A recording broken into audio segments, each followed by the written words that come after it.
Hello students, last video में हमने video lecture में आपको वैगनर मीरविन रीअरेंजमेंट के बारे में पढ़ा था। तो वैगनर मीरविन रीअरेंजमेंट के बारे में जिसमें हमने बताया था कि ये होता क्या है, जिसमें नियोपेंटाइल कार्बोनियम आयन रीअरेंजमेंट होता है, जिसमें मिथाइल ग्रुप एक जगह से दूसरी जगह शिफ्ट होता है और फिर उसके बाद उसके सब्स्टिट्यूटेड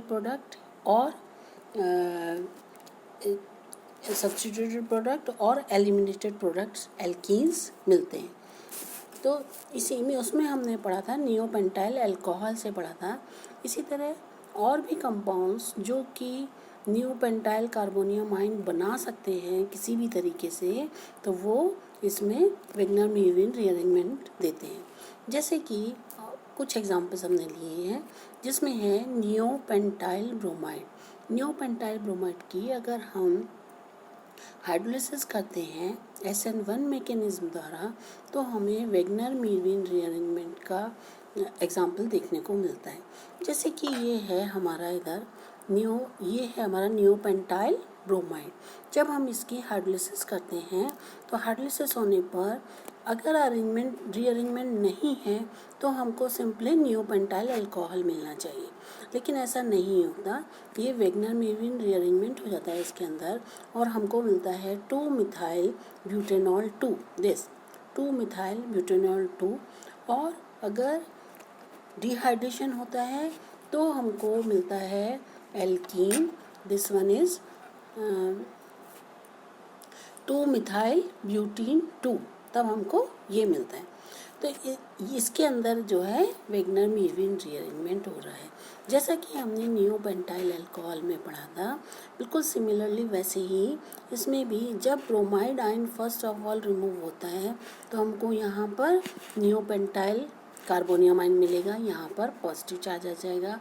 ये neopentyl carbonium ion undergo rearrangement and methyl group along with its bond shifted to this carbonium ion, and which will give tertiary carbonium ion, and which on hydrolysis will give 2-methyl butanol 2, and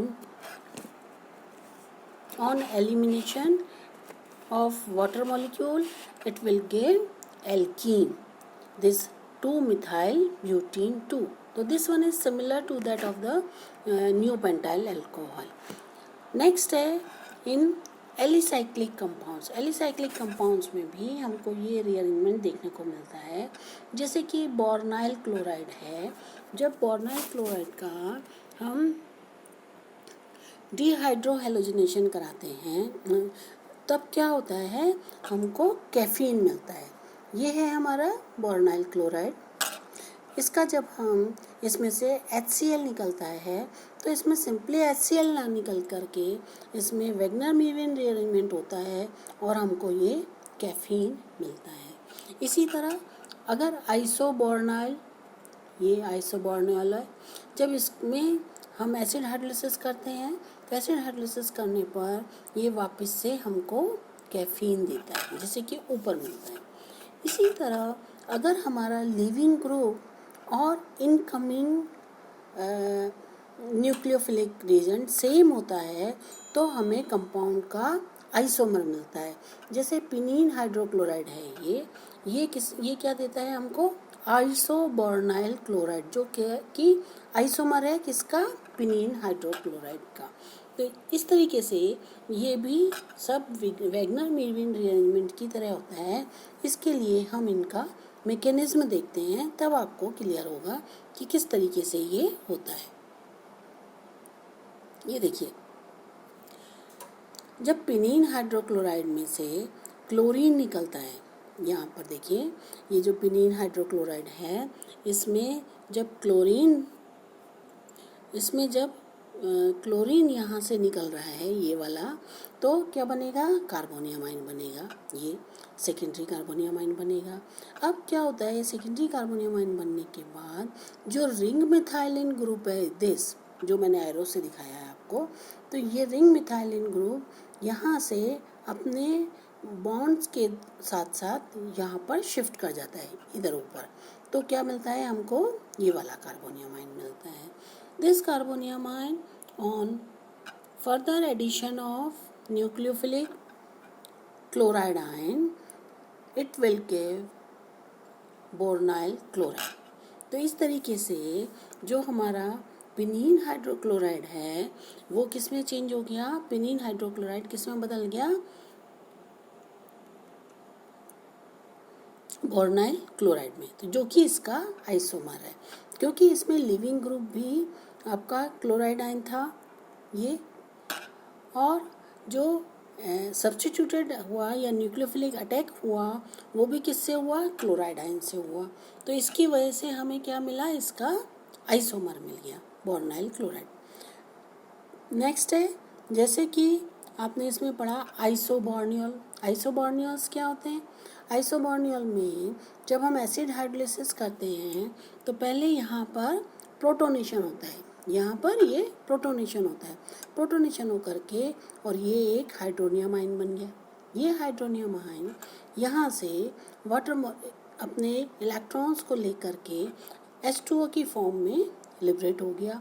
liberate होने के बाद हमको क्या मिला, यहाँ पर ये देखो, ये कार्बोनियम आयन मिल गया, this one, this secondary carbonium ion.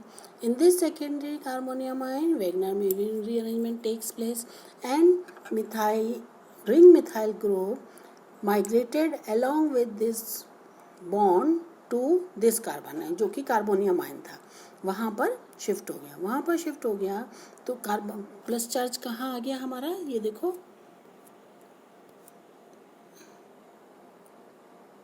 ये अब देखिए, जब ये मिथाइलिन ग्रुप यहाँ से यहाँ शिफ्ट हुआ तो क्या हुआ, यहाँ पर कार्बोनियम आयन बन गया। तो ये कैसा हो गया, टर्शरी कार्बोनियम आयन बन गया। अब ये टर्शरी कार्बोनियम आयन एक प्रोटॉन लिबरेट कर देता है यहाँ से, और हमको क्या मिल गया, ये एल्कीन मिल गया, यानी कि हमें कैफीन मिल गया। तो इस तरीके से ये एलिसाइक्लिक रीअरेंजमेंट, एलिसाइक्लिक कंपाउंड्स में भी वैगनर-मेर्विन रीअरेंजमेंट हमको देखने को मिलता है। अब इसके कारण क्या है, ऐसा क्यों होता है, देखिए, इनमें जो माइग्रेशन है वो क्या है, रिंग मिथाइलिन ग्रुप का माइग्रेशन है, जिससे या तो रिंग का एक्सपेंशन हो रहा है या रिंग का कॉन्ट्रैक्शन हो रहा है।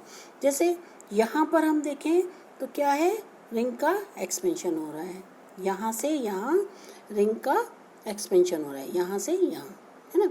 इसमें नीचे वाले में देखें तो क्या हो रहा है, रिंग का कॉन्ट्रैक्शन हो रहा है, ये देखिए यहाँ पर, इसमें देखिए, तो इसमें यहाँ से यहाँ जाने पर रिंग का कॉन्ट्रैक्शन हो रहा है, साइज छोटा हो रहा है। तो वैगनर-मेर्विन रीअरेंजमेंट में ही रिंग का एक्सपेंशन होना और रिंग का कॉन्ट्रैक्शन होना, तो ऐसा क्या ड्राइविंग फोर्स इनमें है कि ये ऐसा होता है। तो उसके लिए आप देखें कि इसमें जो ड्राइविंग फोर्स है वो क्या है। फर्स्ट केस में अगर आप देखें तो ड्राइविंग फोर्स क्या है, रिंग का एक्सपेंशन हो रहा है। जब रिंग का एक्सपेंशन हो रहा है इसमें तो क्या हो रहा है, स्ट्रेन रिलीव हो रहा है। जैसा कि हम जानते हैं 5 मेंबर्ड रिंग 4 मेंबर्ड रिंग से उसमें रिंग स्ट्रेन कम होता है। तो हमारा ड्राइविंग फोर्स ये है, और जिसकी वजह से ये वैगनर-मेर्विन रीअरेंजमेंट हो रहा है, यहाँ से मिथाइल ग्रुप यहाँ शिफ्ट हो रहा है और ये बोरोनाइल क्लोराइड हमको मिल रहा है। लोअर वाले में जिसमें हम देखें, इसमें क्या हो रहा है, इसमें देखिए आप, इसमें रिंग का कॉन्ट्रैक्शन हो रहा है, उसके बावजूद भी वैगनर-मेर्विन रीअरेंजमेंट हो रहा है। ऐसा क्यों हो रहा है, इसका ड्राइविंग फोर्स क्या है, इसमें देखिए आप, इसमें जो ड्राइविंग फोर्स है वो देखिए, यहाँ पे देखिए, इसमें क्या है, जब ये मिथाइलिन ग्रुप यहाँ शिफ्ट हो रहा है तो ये क्या हो गया, रिंग तो इसकी 4 मेंबर्ड हो गई, लेकिन उसके साथ साथ क्या हो रहा है, यहाँ पर जो कार्बोनियम आयन था वो कैसा था, सेकेंडरी कार्बोनियम आयन था। लेकिन इसके शिफ्ट होने के बाद या वैगनर-मेर्विन रीअरेंजमेंट होने के बाद ये जो कार्बोनियम आयन है कैसा हो गया, टर्शरी कार्बोनियम आयन हो गया। ये वाला, ये देखो, ये टर्शरी कार्बोनियम आयन हो गया, चार्ज जो है टर्शरी कार्बन पर है। तो हम जानते हैं tertiary carbonium ion secondary carbonium ion से ज़्यादा स्टेबल होता है। तो ये ही हमारा ड्राइविंग फोर्स है। इसी वजह से मिथाइल ग्रुप जो रिंग मिथाइल ग्रुप है वो यहाँ से यहाँ शिफ्ट हो जाता है और वैगनर मेविन रीअरेंजमेंट हो जाता है, जो बाद में डीप्रोटोनेशन करके कैफीन में बदल जाता है। तो इस तरीके से ये एलिसाइक्लिक कंपाउंड्स में भी वैगनर मेविन रीअरेंजमेंट्स होते हैं, जिनको हमने अभी पढ़ा। थैंक्स। नेक्स्ट इसके एप्लीकेशंस और स्पेशल फीचर्स जो हैं वो हम नेक्स्ट उसमें लेंगे। Thank you. छोटी सी बनी दी है दिखती